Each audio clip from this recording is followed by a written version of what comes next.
ഇന്ന് നല്ലൊരു ഏത്തപ്പഴ പുളിശ്ശേരി ആയാലോ? അപ്പോൾ അതിനായിട്ട് ഒരു ഏത്തപ്പഴം ഒരുപാട് പഴുത്തു പോയത് വേണ്ട കേട്ടോ, ഇതുപോലെ ക്യൂബായിട്ട് അരിഞ്ഞെടുത്തിട്ടുണ്ട്. അതിലേക്ക് 1/2 സ്പൂൺ മഞ്ഞൾപ്പൊടി, 1/4 സ്പൂൺ വീതം കുരുമുളക് പൊടി, കായപ്പൊടി, 1/4 സ്പൂൺ ഉപ്പ്, ഏതാണ്ട് ഒരു 2-3 പച്ചമുളക് ഇത്രയും ചേർത്ത് അടച്ചു വെച്ച് ഒരു 6 മിനിറ്റോളം ഒന്ന് വേവിച്ചെടുക്കാം. ഒരു ചെറിയ തേങ്ങയുടെ പകുതി, 1/2 സ്പൂൺ ജീരകവും 3-4 കുഞ്ഞുള്ളിയും 2-3 വെളുത്തുള്ളിയും ചേർത്ത് 1/2 ഗ്ലാസ് വെള്ളം ഒഴിച്ചു കൊടുത്ത് നന്നായിട്ട് പേസ്റ്റായിട്ട് അരച്ചെടുക്കാം. ഒരു 1/4 സ്പൂൺ മഞ്ഞൾപ്പൊടി കൂടെ ചേർത്തോളൂ കേട്ടോ. അരപ്പ് ചേർത്ത് നന്നായിട്ടൊന്ന് തിളപ്പിച്ച് ഇതുപോലെ ഒന്ന് വറ്റിച്ചെടുക്കാം. ഇതിലേക്ക് നല്ല കട്ട തൈര്, ഏതാണ്ട് ഒരു 1.5 കപ്പിൻ്റെ അടുത്തുണ്ട് കേട്ടോ. കുറച്ച് പുളിയുള്ള തൈര് എടുത്തോളൂ കേട്ടോ. കൂടെ ഒരു 2 സ്പൂൺ ശർക്കര കൂടെ ചേർത്ത് നന്നായിട്ടൊന്ന് ചൂടാക്കിയെടുക്കാം. തിളയ്ക്കാനായിട്ട് നിൽക്കണ്ട കേട്ടോ.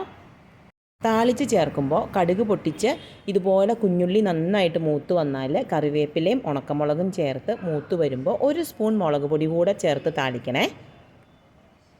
ഒരു പ്രത്യേക രുചിയാണ് കേട്ടോ ഇതുപോലെ നമ്മൾ മുളക് പൊടി കൂടെ ചേർത്ത് താളിക്കുമ്പോൾ. അപ്പോൾ ട്രൈ ചെയ്ത് നോക്കിയിട്ട് ഫീഡ്ബാക്ക് അറിയിക്കേ.